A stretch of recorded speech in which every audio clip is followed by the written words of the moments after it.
வணக்கம். YouTube private channel. இன்னைக்கு நம்முடைய சேனல்ல வந்து தமிழ்நாட்டில் இருக்கக்கூடிய அரசியல் கட்சி தலைவர்கள வந்து பேச இருக்கோம். அதாவது எப்படின்னா, தமிழ்நாட்டில் இருக்கக்கூடிய அரசியல் கட்சிகள் வந்து இன்னைக்கு தமிழக மக்களுக்கு வந்து நல்ல தமிழக மக்கள வந்து சரியான முறையில வந்து பாதுகாக்கக்கூடிய அரசியல் கட்சி நமக்கு தேவை அப்படிங்கிற ஒரு வார்த்தைய வந்து தமிழக மக்கள் கிட்ட போய் ஒரு சில இடங்கள்ல வந்து நம்ம எடுக்கப்பட்ட வார்த்தைய இன்னைக்கு வெளிப்படுத்துறோம்.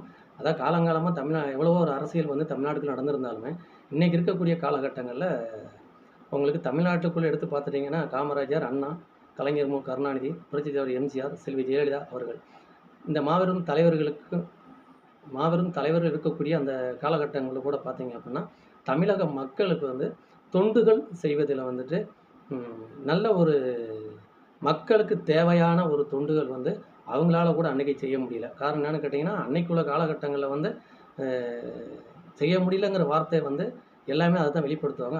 காரணம் முழுமையான ஒரு இது என்ன அப்படிங்கிறது வந்துட்டு யாருக்குமே தெரியாது. அதனுடைய விஷயம் என்னன்னு கேட்டீங்க அப்படின்னா, அ அதாவது எந்த ஒரு மாநிலமா இருந்தாலுமே பண்டுன்னு சொல்லி ஒன்று இருக்கு. அந்த பண்டு கரெக்டான முறையில வந்து சீராக இறங்குனா மாத்திரம் தான், அந்த மாநிலத்தினுடைய மக்கள வந்துட்டு அந்த மாநிலத்தினுடைய ஒரு அரசியல் கட்சி தலைவர்கள் வந்து அதாவது குறிப்பா வந்து அந்த மாநிலத்தின் முதலமைச்சர் அவர்கள் வந்துட்டு மக்கள வந்து சரியான முறையில வந்து கவனிக்க முடியும்.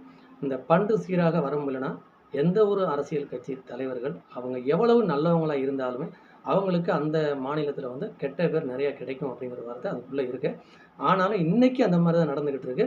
அதே நேரத்தில பார்த்தீங்க அப்படின்னா, தமிழ்நாட்ல இன்னைக்கு வந்து தமிழக மக்களுக்கு வந்து நல்ல ஒரு அ அதாவது பிடித்தனமான நல்ல எல்லாத்துக்குமே வந்துட்டு நமக்கு இந்த ஒரு அரசியல் கட்சி தான் நமக்கு வேணும் அப்படிங்கிற ஒரு முழுமையான ஒரு இடத்த வந்து இன்னைக்கு தமிழ்நாட்ல வந்து தக்க வச்சுக்கிட்டு இருக்காங்க. ம் திமுக. திமுகவினர் வந்துட்டு இன்னைக்கு தமிழ்நாட்டில இருக்கக்கூடிய தமிழ் மக்களுக்கு என்ன செய்யணும்? என்ன செய்யக்கூடாது? அப்படிங்கிற ஒரு விஷயங்கள் வந்து இதுக்குள்ள கலந்திருக்கு. ஆனா எதிர்க்கட்சியா இருக்கக்கூடிய அ அனைத்து இந்திய அண்ணா திராவிட முன்னேற்றக் கழகம் வாக்கெடுப்பு இல்லாமல் இந்நாள் முதலமைச்சராக இருக்கக்கூடிய எடப்பாடி பழனிசாமி அவர்கள் வந்துட்டு, அவர் பேசக்கூடிய வார்த்தைகள் எல்லாமே என்னன்னு கேட்டீங்க அப்படின்னா, வாய தொறந்தாலே வந்துட்டு ஆட்சியில் இருக்கக்கூடிய திமுகவின் கட்சி தலைவரும், இந்நாள் முதலமைச்சரும் ஸ்டாலின் அவர்கள வந்துட்டு அவதூறாவே பேசிக்கிட்டே இருப்பாரு. அவரு அந்த மாரி பேசியே வந்துட்டு, அனைத்து இந்திய அண்ணா திராவிட முன்னேற்ற கழகத்தினுடைய கட்சி வந்து அப்படியே வந்துட்டு அது கீழ போய்க்கிட்டே இருக்கு அப்படிங்கிற ஒரு வந்து அவருக்கு தெரியல. காரணம் இன்னைக்கு வந்து பார்த்தீங்கன்னா, அ புரட்சித் தலைவி காலத்திலேயே வந்துட்டு பன்னீர்செல்வம் அவர்கள் வந்து 2, 3 தடவ வந்து நம்ம தமிழ்நாட்ல வந்து முதலமைச்சரா கொஞ்சம் நாட்கள்ல அம்மாவினுடைய ஆசியின் பேர்ல அவர் இருந்தாரு. ஆனா, இன்னைக்கு அம்மா மரணத்துக்கு பின்னாடி அந்த கட்சியினுடைய ஒரு குழப்பங்கள் தான் இன்னைக்கு வந்துட்டு எடப்பாடி பழனிசாமி அவர்கள் வந்து இன்னைக்கு தமிழ்நாட்ல வந்து ஒரு 2 1/2 ஆண்டுகள் வந்து முதலமைச்சரா இருந்தாரு, வாக்கெடுப்பு இல்லாமல்.